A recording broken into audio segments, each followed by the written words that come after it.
지난주에 중간 시험 관련해서 뭐 아직 제가 결과를 다 보지는 않았는데요.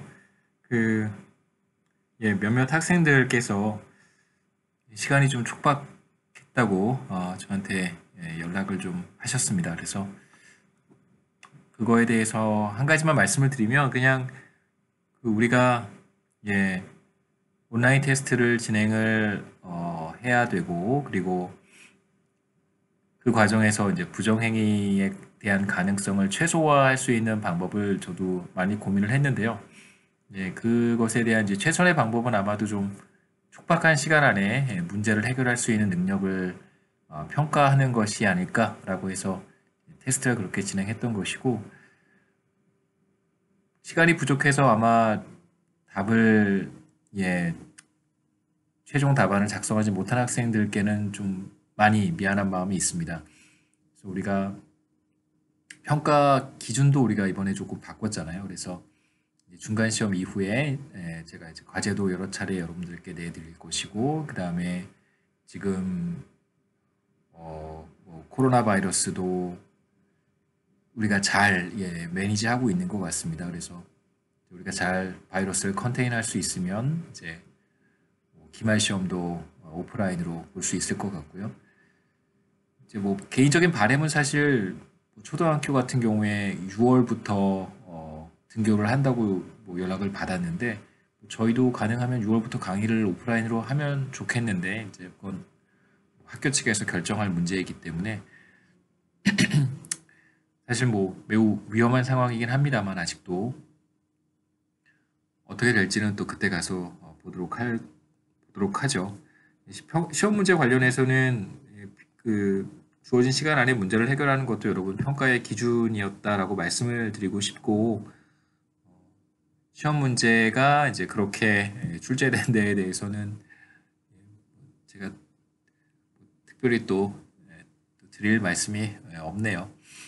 예, 수고하셨습니다. 수고하셨고, 그리고 제가 지금 19장 우리가 다음에 이제 19장 트레이닝에 대한 이야기를 해야 되는데 아직 강의 노트를 다 만들고 있는 중인데 강의 노트를 다 만들지 못했습니다. 그래서 여하튼 빠른 시간 안에 강의 노트를 제작을 해서 만들어서 내일 강의에는 문제가 차질이 없도록 제가 준비를 하도록 할 것이고요.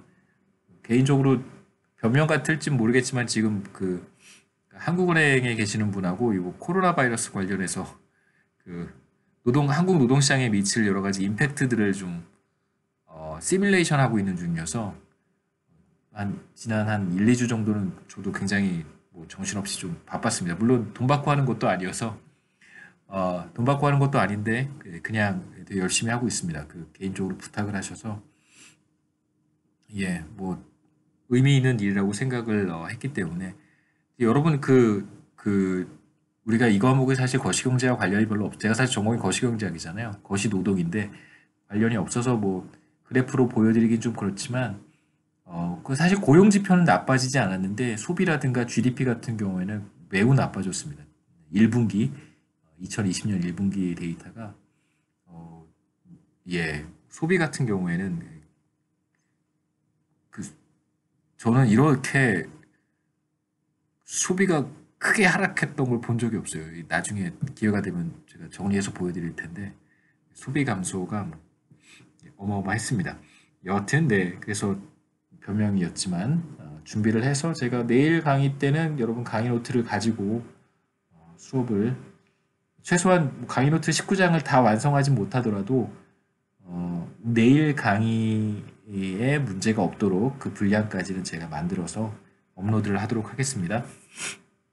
지난 시간에 이어서 우리가 지금 보고 있는 내용은 넷픽스의 이윤과 관련된 이야기인데 넷픽스의 총 이유는 넷픽스도 마찬가지로 에이미처럼 마찬가지로 미래를 디스카운트하지 않는다고 우리가 가정을 하겠습니다. 자, 그렇다면 넷픽스의 이윤의 합은 마이너스 50이 되는데요. 자, 이 마이너스 50이라고 하는 것은 우리가 이렇게 이해를 해야 됩니다. 지금 고용 관계는 넷픽스가 에이미에게 잡 오퍼를 하게 되면 3년 동안 고용 관계를 갖는 거예요.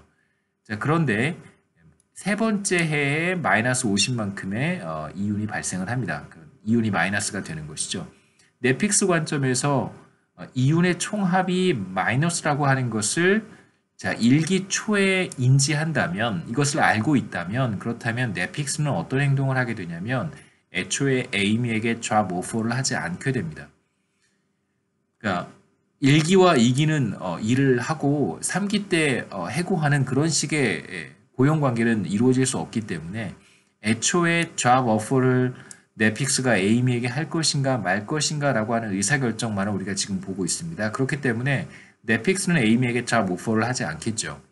자, 그렇게 되면 어떤 문제가 생길 수 있냐면 지금 우리는 경제 전체의 자원 배분이 보다 효율적일 수 있었는데 그러한 자원 배분이 비효율적이 되는 상황을 보고 있는 거예요. 무슨 뜻이냐면 자, 만일 1기와 2기, 3기 모두 에이미가 워킹을 한다면, 그러니까 일을 한다면, 그러니까 세 번째 기에 셔킹을 하지 않는다고 한다면 그럼 우리는 어떤 결과를 얻게 되냐면요.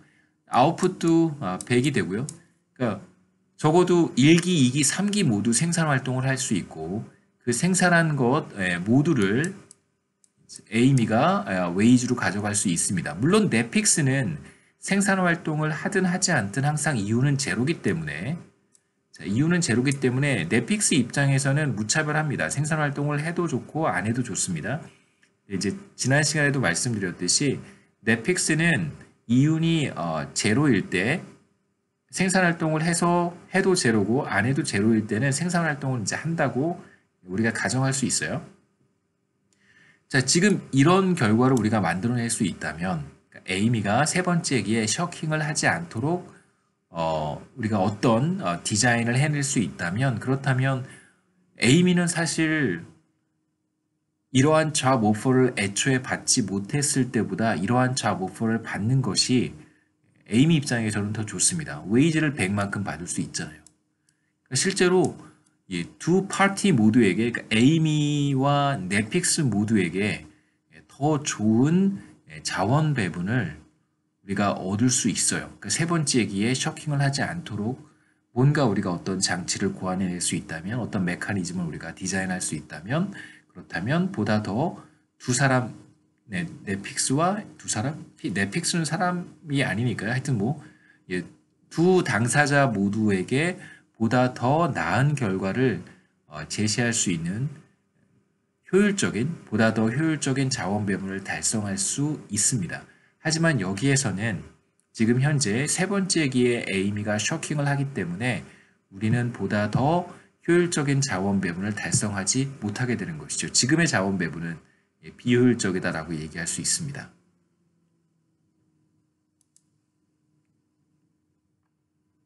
자, 이제 우리가 어떤 상황을 한번 생각해 보고 싶냐면 디폴트 컴펀세이션에 대한 문제를 생각해 보려고 해요. 다시 말하면 앞서 우리가 봤던 이그젬플은 다시 한번 돌아가 보겠습니다. 자, 앞서 우리가 봤던 이그젬플은 뭘 가정하고 있냐면 1기와 2기와 3기 모두 웨이지를 100씩 넷픽스가 어퍼한다고 가정을 했습니다. 그러니까 웨이지가 이렇게 일정한 거예요. 1기에도 100, 2기에도 100, 3기에도 100 이런 상황을 우리가 가정을 했습니다. 자, 그럴 때 지금 결과적으로 어떤 상황이 나타나냐면 세 번째 기에 셔킹을 하는 것이 에이미 입장에서 좋고요. 자, 이것을 넷픽스가 알고 있기 때문에 애초에 잡 오퍼를 하지 않는 것입니다. 자, 만일 넷픽스가 다른 형태의 웨이즈를 오퍼한다면 결과가 어떻게 될 것인가를 보고 싶은 거예요. 그래서 구체적으로 Deferred Compensation의 경우를 볼 텐데 Deferred Compensation이라고 하는 것은 미래로 갈수록 1기, 2기, 3기 우리가 세 기간을 보고 있는데 미래로 갈수록 점점점 임금이 상승하는 경우를 가리키는 것입니다. 그래서 어버드 슬로핑 하는 웨이지 컨트랙트를 제시를 하는 거예요. 그래서 1기보다 2기의 웨이지가 더 높고 2기보다 3기의 웨이지가 더 높은 형태의 고용 계약을 넷픽스가 에이미에게 제시하는 것입니다.